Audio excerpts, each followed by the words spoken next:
Almost everyone uses Instagram these days. Whether you have a big following or none at all, it's just a part of our lives now. Can you believe the app has over 1 billion active users? Insane, right? At the time this happened, I had about 300 followers. For a small town like mine, that's actually a lot. We don't know many people outside our districts. One night, I was just chilling, watching a movie, when my phone buzzed.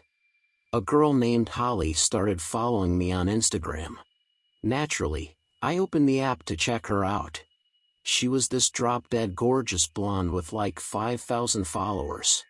Her profile looked real enough, around 50 photos, spaced out realistically over time. Usually, when I get followers like this, I make sure they're legit. Holly's pics got around 600 likes each, with tons of comments from guys, all drooling and leaving heart emojis.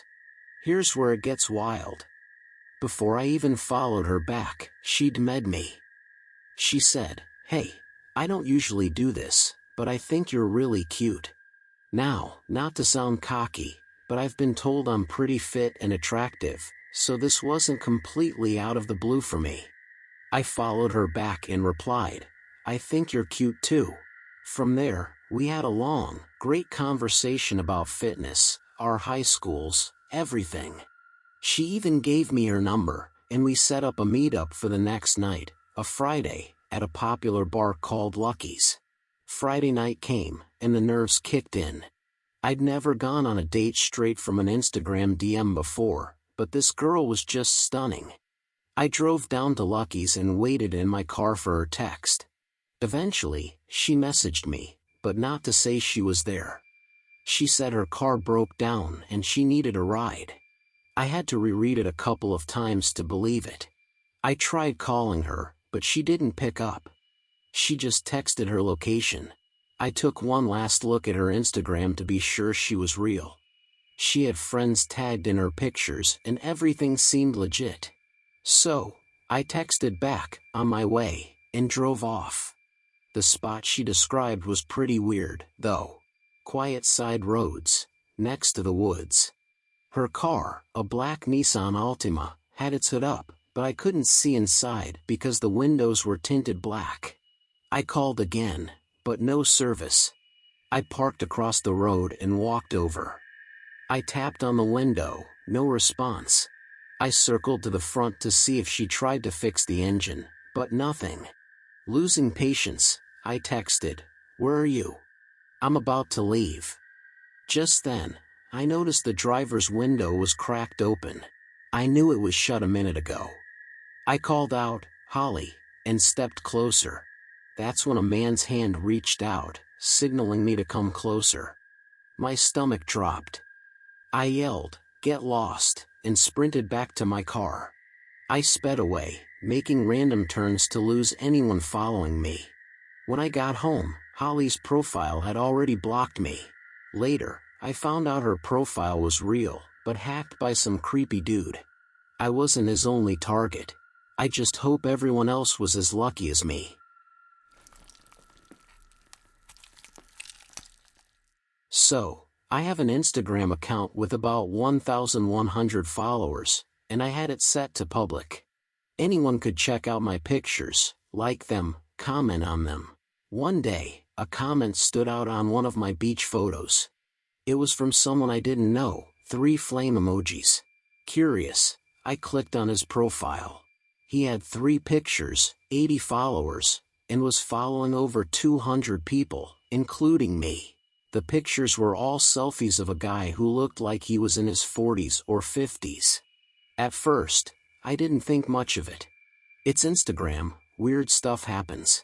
But then, he started commenting on every new photo I posted. One comment just said, "Hot." That one gave me the creeps.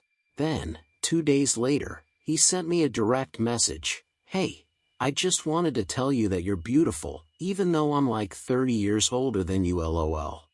I replied, "LOL, thanks," surprised at myself for even responding. He messaged back, "I would kill to meet a girl like you." I replied with a simple thanks, hoping he'd stop. But then he said, Maybe one day I'll meet you, lol. That's when I decided I had enough. I didn't reply and just blocked him. Later that day, while I was doing my nails, I noticed a car I didn't recognize parked outside my house. It was a dead-end street, so we rarely had strangers there. The car's headlights turned off, but no one got out. I watched for a while, then closed the blinds. When I left the house later, I didn't see the car. But when I came back from a friend's social gathering, it was there again. A black Maxima. I texted my friends that I got home safe before stepping out of my car.